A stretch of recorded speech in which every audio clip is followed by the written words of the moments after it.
अस्सलाम वालेकुम फ्रेंड्स। उम्मीद है आप सब लोग खैरियत से होंगे। फ्रेंड्स, एक टॉपिक काफ़ी दोस्तों ने पूछा है इमोशन रेगुलेशन के ऊपर। मैंने अक्सर वीडियोस में बात करता हूँ कि इमोशन रेगुलेशन के ऊपर। इस वीडियो में मैं थोड़ा सा डिटेल से बता देता हूँ कि इमोशन रेगुलेशन क्या होता है, इसका फ़ायदा क्या होता है, इसके पीछे न्यूरो साइंस क्या है, और आप इसको मैनेज कैसे कर सकते हैं। अब सबसे पहले जो इमोशन रेगुलेशन है, ये सादा लफ्जों में अगर मैं बताऊं कि ये इंसान की वो खूबी है जिसमें वो अपने इमोशंस को बैलेंस करता है।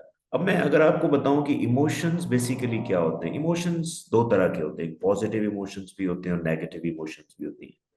इस तरह पॉजिटिव इमोशंस में हैप्पीनेस है, एक्साइटमेंट है, ये पॉजिटिव इमोशंस है। ये भी अगर ज्यादा हो जाते हैं तो ये भी खतरनाक है। और नेगेटिव इमोशंस में कोई फियर है, एंजाइटी है, एंशियसनेस है, स्ट्रेस है, ये नेगेटिव इमोशंस है। नेगेटिव इमोशन जाहिर हैं तो ये तो वैसे ही बिल्कुल सही नहीं है आपके लिए, लेकिन पॉजिटिव इमोशंस भी अगर ज्यादा हो जाते हैं तो ये भी आपके लिए ठीक नहीं।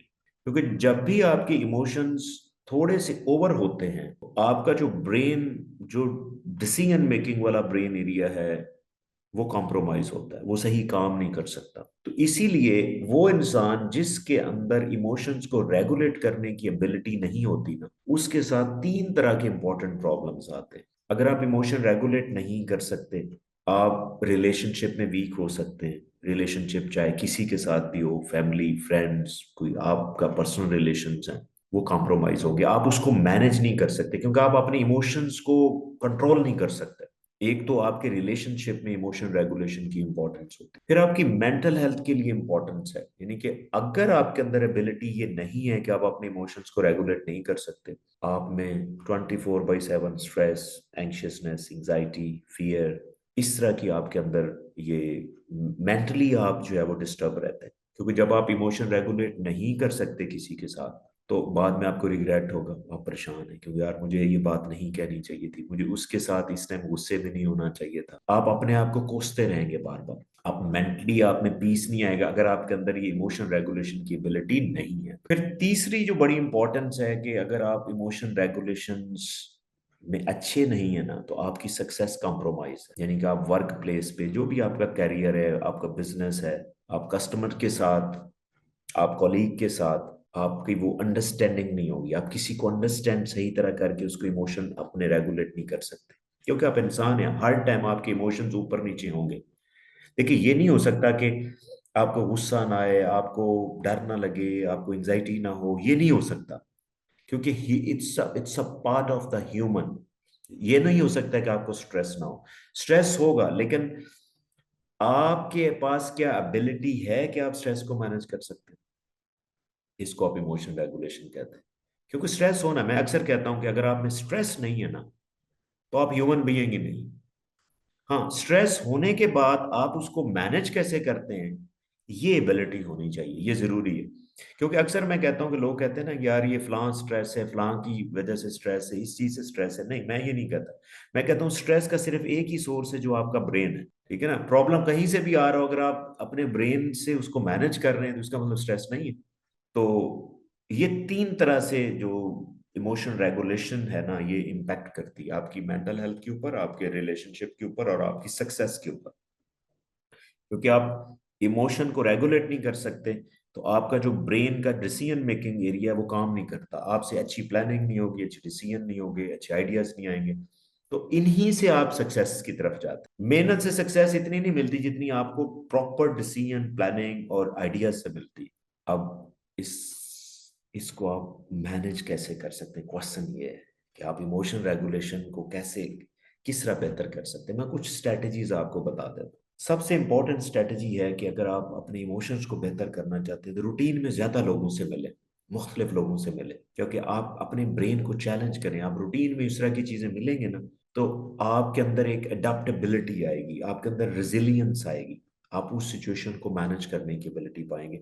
मैं इसीलिए अक्सर सोशलाइजेशन की बहुत सारे फायदे हैं, लेकिन सबसे इंपॉर्टेंट फायदा है, वो लोग जो ज्यादा लोगों में रहते होंगे, मिलते होंगे, वो अपने इमोशंस को बहुत अच्छी तरह केटर कर सकते हैं। जब आप कभी कभी कभी आप लोगों से मिलेंगे, आप जल्दी शॉर्ट टेम्पर भी होंगे, आप स्ट्रेस को शायद मैनेज भी ना कर पाए। इसीलिए कोशिश करें कि आप सोशलाइज होने की कोशिश करें। नंबर वन आपको जो मैं स्ट्रेटेजी दे रहा हूँ। दूसरी स्ट्रेटेजी मैं आपको साइकोलॉजिकली एक दे रहा हूँ कि आप साइकोलॉजिकली कोशिश करें कि आप जिद से निकलें, आप साइकोलॉजिकली फ्लेक्सिबल हो। जिंदगी में याद रखिएगा, वो लोग जो साइकोलॉजिकल फ्लेक्सिबल लोग होते हैं, इसके ऊपर मैं ऑलरेडी एक वीडियो बना चुका हूँ कि आपने साइकोलॉजिकल फ्लेक्सिबल कैसे होना है, आप जरूर देखिएगा। अगर आप साइकोलॉजिकल फ्लेक्सिबल हैं तो आप में ज्यादा एबिलिटी होगी कि आप अपने इमोशंस को रेगुलेट कर सकें। फिर एक और मैं आपको स्ट्रेटेजी दे देता हूँ कि आप वॉक करें, फिजिकली एक्टिव रहें, क्योंकि जब आप फिजिकली एक्टिव होते हैं ना तो आपके एक न्यूरोट्रांसमीटर रिलीज होता है जिसे हम एंडोर्फिन्स कहते हैं। एंडोर्फिन्स क्या करते हैं कि आपके स्ट्रेस को कम करते हैं, ठीक है, जिसकी वजह से आपके जो इमोशंस एक्टिवेटेड होते हैं, आप उसमें आपको बैलेंस करने में आपको हेल्प मिलती है। उसके अलावा कुछ मैं साइकोलॉजिकल आपको स्ट्रेटजीज दे रहा हूँ। अब एक्सरसाइज की मैंने बात की, आप डेली अगर 15 से 20 मिनट भी थोड़ा सा वॉक कर लें, एक्सरसाइज कर लें, तो ये आपके लिए बहुत इंपॉर्टेंट है। फिर साइकोलॉजिकल एक्टिविटी, माइंडफुलनेस, अगर आप माइंडफुलनेस ट्रेनिंग लें, मेडिटेशन करें, योगा करें, ये आपके लिए इंतहाई ज़रूरी है इमोशंस को रेगुलेट करने के लिए। तो मैंने इस वीडियो में डिटेल से ये चीज़ें बताने की कोशिश की है, बट हाँ, ये मेडिटेशन कैसे करनी है इसके ऊपर ज़ाहिर है अलग एक वीडियो।